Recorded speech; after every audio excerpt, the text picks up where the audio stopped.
Halo gengs, selamat datang di Zona Donghua Channel. Kali ini Mimin akan membahas tentang Battle Truck di Heaven Season 5. Buat kalian yang baru join, jangan lupa like, comment, dan subscribe, dan nyalakan notifikasinya agar selalu update konten-konten terbaru dari Mimin tentunya. Oke, gak usah lama-lama, langsung aja kita ke spoilernya. Enjoy! Ia harus menggunakan kekuatan yang lebih besar untuk menghancurkan Xiaoyan hingga hancur berkeping-keping. Keterampilan agung pengubah darah. Teknik melahap darah yang hebat. Wajah Tianzun keempat tampak garang. Teriakan mengerikan menggema di seluruh daratan bagai guntur. Setelah teriakan ini terdengar, tubuh siapapun yang lebih lemah dari Douzun Elite dalam radius 10.000 kaki meledak seketika. Mereka berubah menjadi darah yang terus mengalir ke tubuh Tianzun keempat. Pada saat yang sama, lautan darah di jurang di bawah mulai bersiul dan berubah menjadi gelombang darah mengerikan yang menyerbu tubuhnya. Saat Tianzun keempat melahap semua darah ini, auranya yang semula tenang mulai menyebar. Setelah itu, auranya perlahan membumbung tinggi. Xiaoyan, jangan mengancam diriku yang terhormat ini. Hari ini, aku akan merebut semua darah klan Xiaomu beserta garis keturunan yang telah kau aktifkan. Langit berubah saat lautan darah menyebar. Suara menyeramkan yang disertai tekanan mengerikan menyelimuti langit.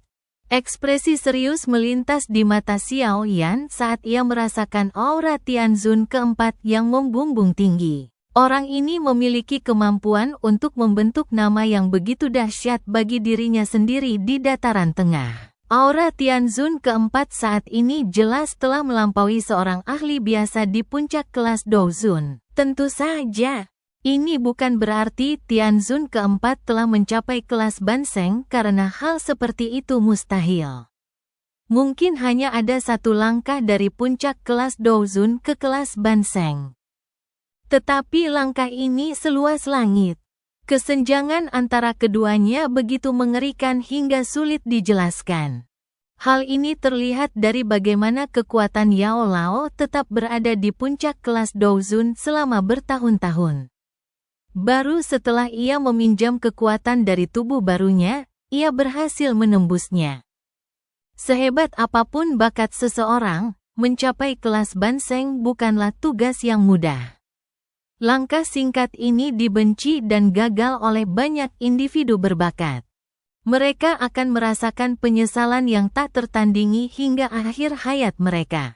Hal ini terjadi karena langkah singkat ini menyembunyikan metode pelatihan yang unik. Hanya para ahli yang telah mencapai level ini yang dapat merasakan pelatihan unik semacam ini. Beberapa pakar terkemuka di wilayah dataran tengah menyebut metode latihan unik ini sebagai 9 perubahan untuk menjadi Seng, orang suci. 9 perubahan yang disebut-sebut bisa dianggap sebagai kuantifer untuk mengukur kesenjangan antara puncak kelas Douzun dan kelas Banseng. Lagi pula, kesenjangan antara keduanya sungguh terlalu besar. Kita perlu menggunakan sistem peringkat yang lebih ketat dengan posisi antar level yang sangat besar untuk membedakan tingkat kesulitannya. 9 perubahan itu tidak rumit. Sederhananya, mereka dianggap sebagai 9 kompresi dan penekanan. Saat Douqi dalam tubuh seorang ahli di puncak kelas Douzun menunjukkan tanda-tanda penuh dan tidak dapat ditingkatkan lagi, saat itulah 9 perubahan dimulai. Seseorang kemudian perlu mengecilkan dan menekan Douqi di dalam tubuhnya. Baru setelah itu, bagian dalam tubuhnya akan memiliki cukup ruang untuk menerima Douqi baru. Seseorang perlu melakukan kompresi ini setelah Douqi terisi lagi. Siklus ini akan berulang dan hanya setelah 9 penekanan barulah mencapai keadaan lengkap. Douqi di dalam tubuh seseorang akan mengalami perubahan kualitas setiap kali dikompresi. Baru setelah itu, seseorang akan melewati celah langit yang tak terukur dan maju ke kelas Seng. Oleh karena itu, beberapa ahli yang telah mencapai tahap ini akan menggambarkan pelatihan yang tersembunyi di puncak kelas Douzun sebagai 9 perubahan. Seseorang hanya bisa menjadi Seng, orang suci, setelah 9 kali perubahan. Mudah untuk membahas 9 perubahan ini, tetapi sungguh menguji batas kemampuan seseorang. Bayangkan betapa mengerikannya Dou Qi yang bisa dimiliki seorang ahli di puncak kelas Douzun. Dou Qi itu harus diisi dan diisi 9 kali. Persyaratan seperti itu memang pantas disebut mengerikan. Meskipun Tianzun ke-9 dari sebelumnya juga berada di puncak kelas Douzun, ia adalah puncak Douzun 1 perubahan. Ia bahkan sedikit lebih lemah daripada Xiao Yan setelah mengaktifkan Tato Klan. Setelah menyerap begitu banyak energi dari darah segar, Tianzun ke-4 telah melonjak ke perubahan ketiga. Tentu saja, kelas Banseng masih cukup jauh sehingga sulit dirasakan. Jika Tianzun ke-4 mencapai kelas Banseng, Xiao Yan tidak akan memiliki peluang untuk menang. Mata Tianzun ke-4 juga menjadi merah karena auranya yang membumbung tinggi. Meskipun jurus transformasi darah ini mampu menyerap energi dari darah seseorang, efek sampingnya cukup serius. Dalam waktu 1 bulan setelah menggunakannya, tubuh Tianzun ke-4 akan berada dalam kondisi di mana ia hampir mati. Bahkan seseorang di kelas Douwang pun dapat dengan mudah membunuhnya. Oleh karena itu, Tianzun ke-4 biasanya tidak berani menggunakan jurus rahasia ini kecuali ia tidak punya pilihan lain. Namun, dalam situasi saat ini, ia tidak hanya akan gagal menjalankan misinya jika tidak mengaktifkannya, ia juga akan dikalahkan oleh Xiao Yan. Ini adalah sesuatu yang tak tertahankan baginya. Mengom, mata merahnya menatap Xiao Yan. Senyum lebar tersungging di wajahnya, sementara raungan dingin keluar dari tenggorokannya. Cici, gelombang kabut berwarna darah yang menakutkan melonjak dari tubuh Tianzun ke-4 ke segala arah setelah ia meraung. Kabut itu berkumpul menjadi awan darah tebal dan bau busuk menyebar darinya. Xiao Yan mengerutkan kening sambil menatap awan berdarah di langit. Ia bisa merasakan energi mengerikan yang terkumpul di dalam awan berdarah itu, dan ia tak berani meremehkannya. Tangannya mengusap-usap bagian depan, dan 4 gugusan api surgawi muncul. Suhu tinggi dengan cepat menyebar ketika api surgawi ini muncul. Mereka membakar bau busuk di sekitarnya. Xiao Yan menghirup udara lagi setelah memanggil 4 gugusan api surgawi. Segel tangannya berubah dan gugusan api abu-abu menyembur keluar dari mulutnya. Api ini mungkin tidak sekuat ke-4 api surgawi tersebut, tetapi memancarkan aura yang sangat kuat. Inilah api surgawi palsu yang telah disempurnakan Xiao Yan, api pengubah kehidupan. Teknik pengusiran api 5 cincin. Teriakan rendah dan dalam terdengar dari mulut Xiao Yan saat 5 gugusan api di depannya tiba-tiba membumbung tinggi. Mereka berubah menjadi roh api setinggi 5.000 kaki dan mengeluarkan banyak raungan binatang buas yang keras di atas kepala Xiao Yan. Mengumpulkan, roh-roh api itu segera terbentuk. Xiao Yan sekali lagi berteriak dingin. 5 roh api raksasa membentuk formasi misterius dan mulai berputar cepat. Akhirnya, formasi itu berubah menjadi gulungan api 5 warna selebar beberapa ratus kaki dengan angin yang berdengung. Gulungan itu berputar liar di atas kepalanya saat angin panas menyebar. Awan berdarah di kejauhan mulai berfluktuasi. HMPH, telapak setan langit jahat berdarah. Tianzun ke-4 mendengus dingin ketika melihat ini dari kejauhan. Mulutnya terbuka lebar, dan pilar darah melesat keluar. Pilar itu melesat ke awan darah di langit, dan warnanya langsung meredup. Awan darah itu bergejolak dan tiba-tiba pecah. Sebuah telapak tangan darah setinggi 10.000 kaki melesat dari awan darah di depan mata yang tak terhitung jumlahnya yang terkejut. Telapak tangan itu menghantam Xiao Yan tanpa ampun. Kekuatan telapak tangan darah itu sangat menakutkan, dan garis telapak tangan yang sangat besar muncul di tanah yang jauh ketika masih 10.000 kaki di udara. Xiao Yan, lihatlah bagaimana diri yang terhormat ini akan membantingmu menjadi debu. Sungguh arogan. Mata Xiao Yan menjadi dingin ketika mendengar teriakan ledakan yang tiba-tiba keluar dari Tianzun keempat. Segel tangannya langsung berubah, dan teriakan pelan keluar dari mulutnya. Kumparan pengusir api 5 cincin. Berdengung-berdengung, gulungan api 5 warna raksasa di langit tiba-tiba melesat setelah teriakan Xiao Yan. Dalam beberapa kilatan, gulungan itu merobek ruang hampa dan menghantam telapak tangan darah raksasa itu tanpa ampun. Ledakan, keduanya bertabrakan dengan dahsyat, dan darah dingin serta api panas meledak di langit. Energi mengerikan menyapu bersih di depan mata banyak orang yang terkejut. Pada saat ini, bahkan awan pun hancur berkeping-keping. Tianzun keempat menyipitkan mata saat menyaksikan badai energi yang menakutkan terbentuk di langit.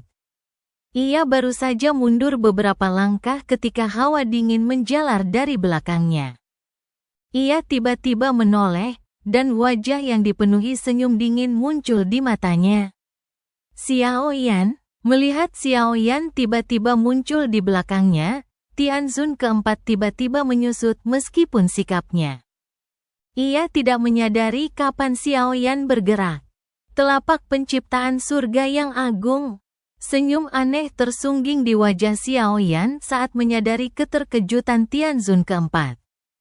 Tangan kanannya menghantam ke depan dengan keras tanpa ragu, dan lingkaran cahaya hitam pekat terbentuk dengan kecepatan kilat. Jubah iblis darah. Rasa terkejut muncul di hati Tianzun keempat saat ia menghadapi serangan ganas Xiao Yan. Untungnya, ia bukan orang biasa. Darah langsung mengalir melalui pori-porinya dan dengan cepat membentuk lapisan kutikula tebal di tubuhnya. Ledakan, angin telapak tangan Xiao Yan bagaikan kilat, menghantam tubuh Tianzun keempat tanpa ampun. Angin yang tak tertandingi menyebabkan kutikula darah di tubuh Tianzun keempat retak 1 inci demi 1.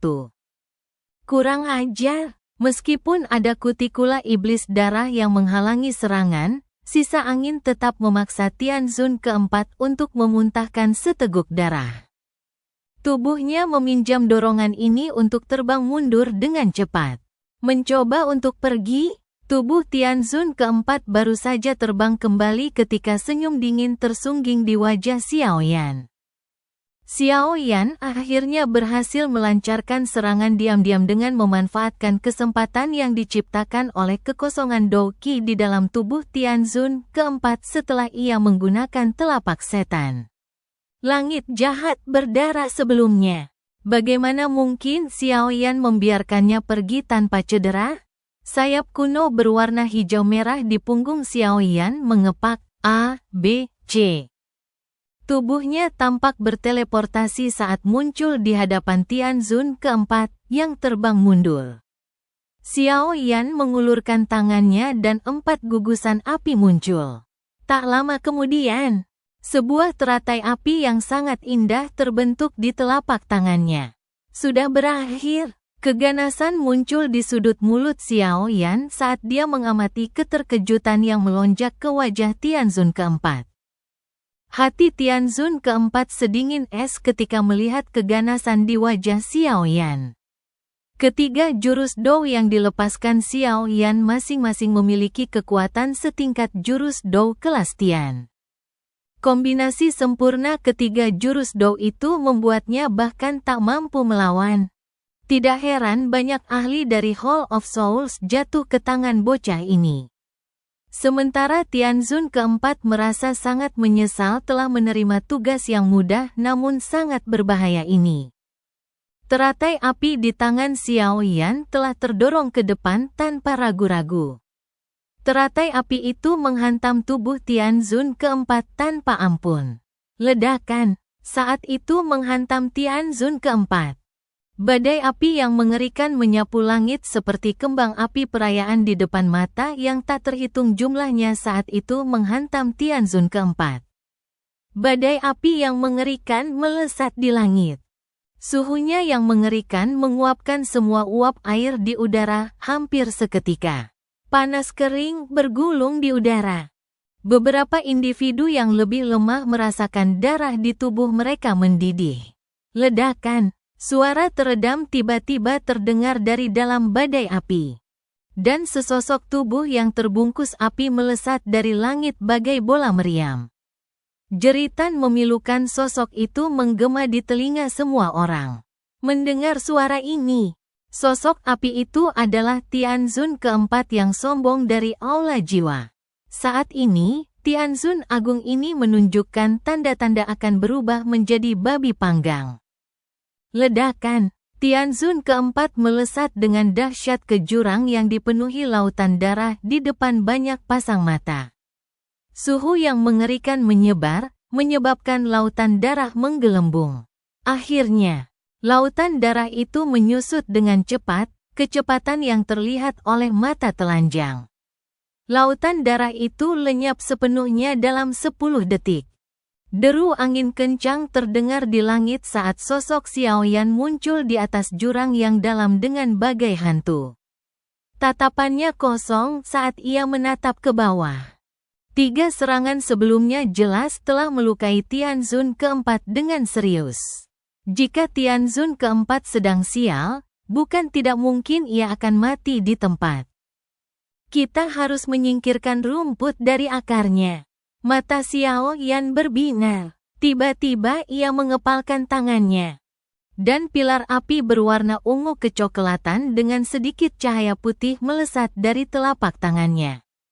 Pilar itu menembus jurang yang dalam dan menghantam tanpa ampun ke tempat aura itu berada.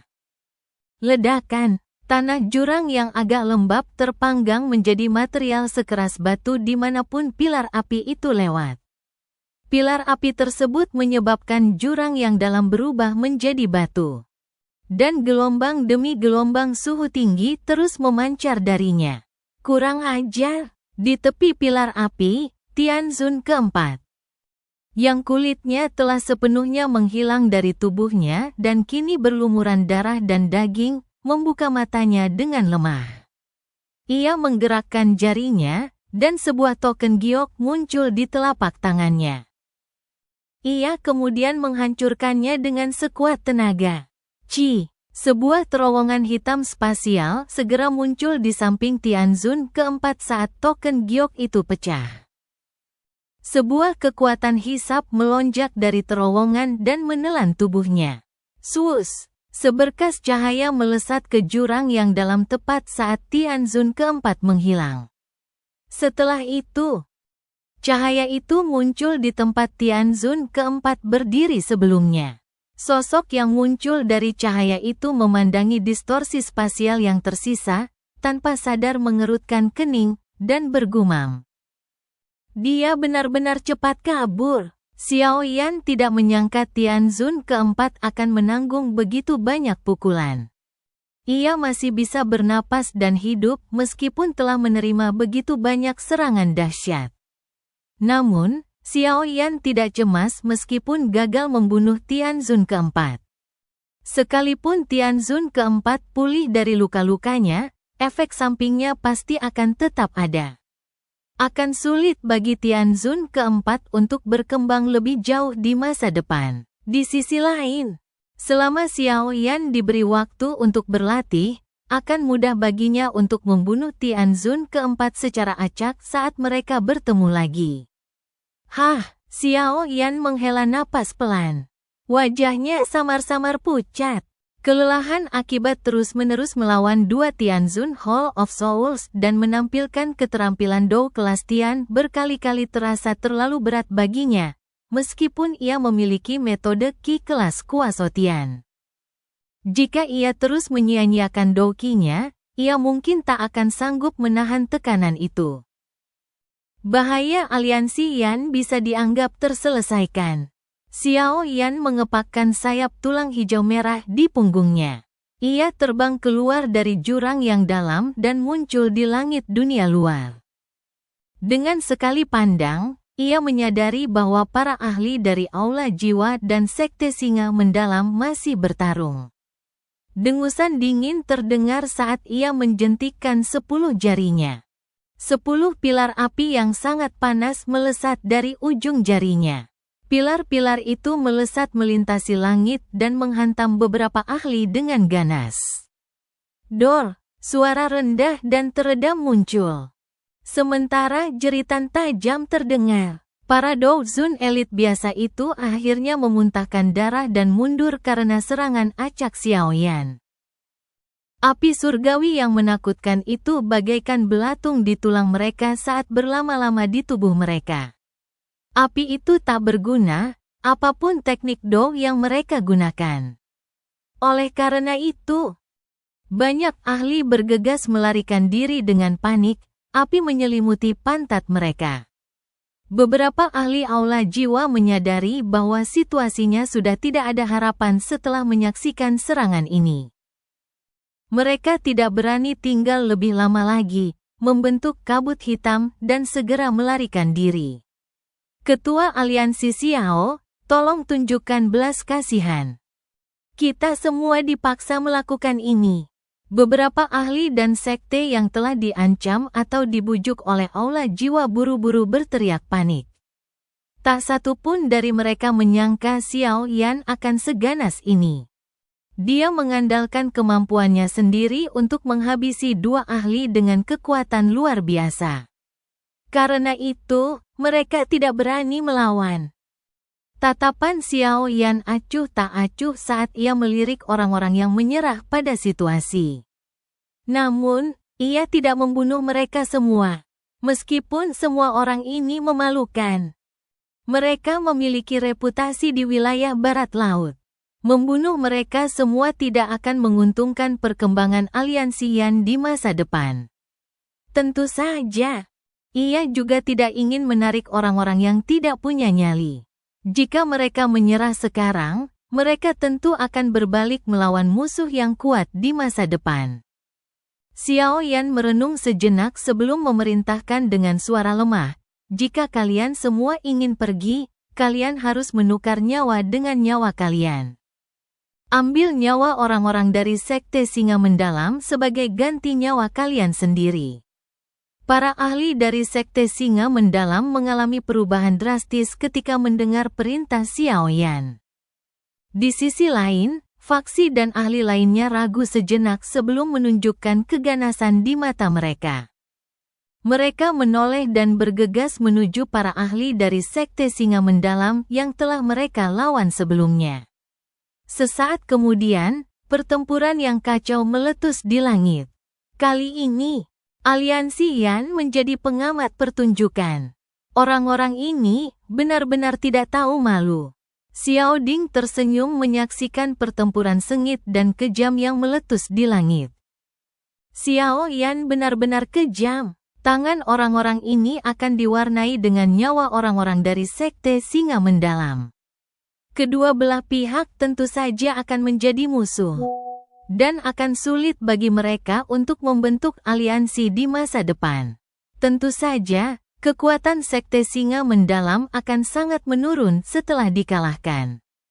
Terlebih lagi, Sekte Singa Mendalam telah menyinggung banyak faksi selama perang di wilayah barat laut benua ini. Setelah kehilangan perlindungan dari Aula Jiwa, nasib Sekte Singa Mendalam akan sangat menyedihkan. Di masa depan, aliansi Yan mungkin akan mendominasi wilayah barat laut ini sendirian. Pertempuran yang kacau di langit berlanjut selama lebih dari 10 menit. Para ahli dari Sekte Singa Mendalam menderita luka serius, bahkan beberapa tewas. Bahkan pasukan yang mereka kumpulkan pun menderita banyak korban. Karena tak ada yang memimpin, pasukan mulai berpencar dan melarikan diri. Setelah melirik ke langit, Xiao Yan menyadari bahwa Sekte Singa Mendalam telah tamat. Sekte seperti itu tidak akan ada lagi di barat laut di masa depan. Xiao Yan menghela napas pelan, lalu berbalik dan mendarat di dinding benteng. Seisi benteng langsung bersorak kegirangan saat melihatnya kembali. Aliansi Yan tidak akan runtuh. Hormat kepada ketua aliansi. Xiao Yan tersenyum saat ia perlahan mendarat di tembok dan mendengar sorak-sorai yang mengguncang seluruh benteng. Kamu telah menjadi pahlawan tunggal lagi. Cailin melirik Xiao Yan dan berbicara dengan suara lemah, tetapi sudut mulutnya melengkung membentuk bentuk yang mempesona. Xiao Yan hanya menggelengkan kepala dan tersenyum pada Cailin dengan lidahnya yang tajam namun hatinya lembut. Ia masih sama setelah bertahun-tahun. Haha, ketua pavilion junior benar-benar melampaui ekspektasi orang lain. Kau berhasil menghabisi Sue Hezun Ze itu. Reputasi iblis tua di dataran tengah saat itu tidak kalah dengan gurumu. Namun, orang ini terkenal karena kebrutalannya. Ketiga tetua Hu bergegas menghampiri dan tertawa. Ada rasa hormat tambahan di mata mereka saat memandang Xiao Yan. Yang kuat merasa terhormat. Dan kekuatan yang ditunjukkan Xiao Yan sebelumnya sudah cukup untuk membuat mereka tunduk padanya. Haha, terima kasih semuanya. Begitu aku kembali, aku pasti akan mengirimkan hadiah sisanya. Xiao Yan tertawa. Tidak apa-apa, dengan reputasi Yao Chen. Kita bahkan tidak perlu khawatir dia akan menelan mentah-mentah kata-katanya. Para Douzun elit yang diundang buru-buru menjawab setelah mendengar kata-kata Xiao Yan. Xiao Yan menyeringai mendengar jawaban mereka. Xiao Li dan Xiao Ding sudah mulai mengerahkan pasukan untuk membersihkan medan perang. Seluruh dinding tampak ramai. Ayah itu perkasa. Suara renyah yang membuat jantung Xiao Yan berdebar tiba-tiba terdengar saat ia mendesah lega. Wajahnya tanpa sadar menampakkan senyum cerah. Ia menoleh dan mengamati Xiao Xiao kecil yang melambai dari pelukan Cailin. Sebuah perasaan istimewa mengalir di hatinya. Ia juga telah menjadi seorang ayah. Ayah mungkin akan sangat senang jika mengetahui hal ini. Ayah, yakinlah aku akan menyelamatkanmu sesegera mungkin.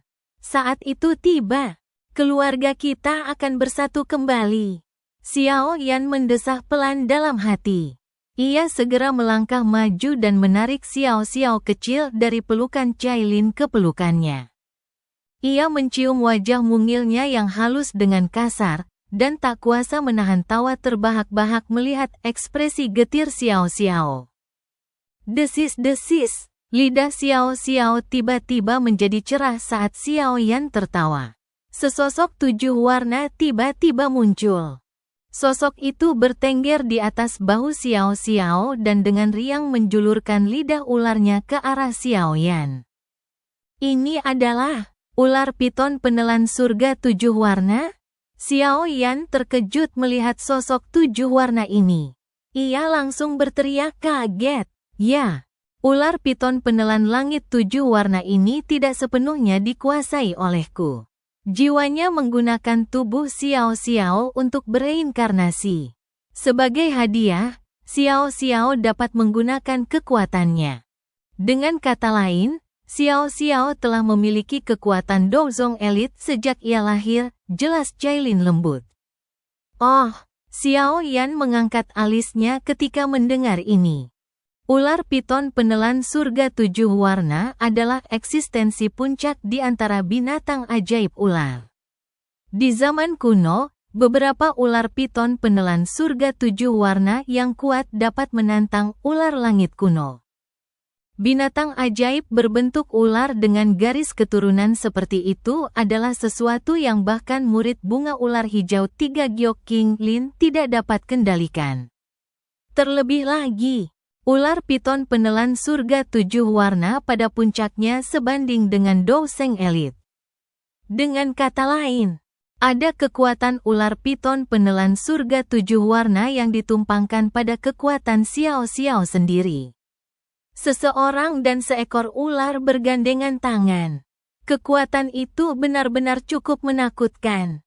Meskipun ular piton penelan langit 7 warna ini memiliki potensi yang tak terbatas, ia tetaplah kekuatan pinjaman. Putriku tidak akan bergantung begitu saja pada kekuatan orang lain.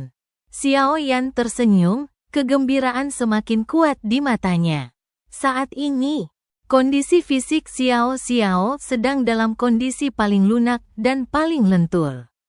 Meskipun aku tidak bisa berlebihan dalam upaya membuatnya tumbuh, aku akan bisa memberinya kondisi latihan yang paling sempurna. Xiao akan sempurna karena dia adalah putri Xiao Yan.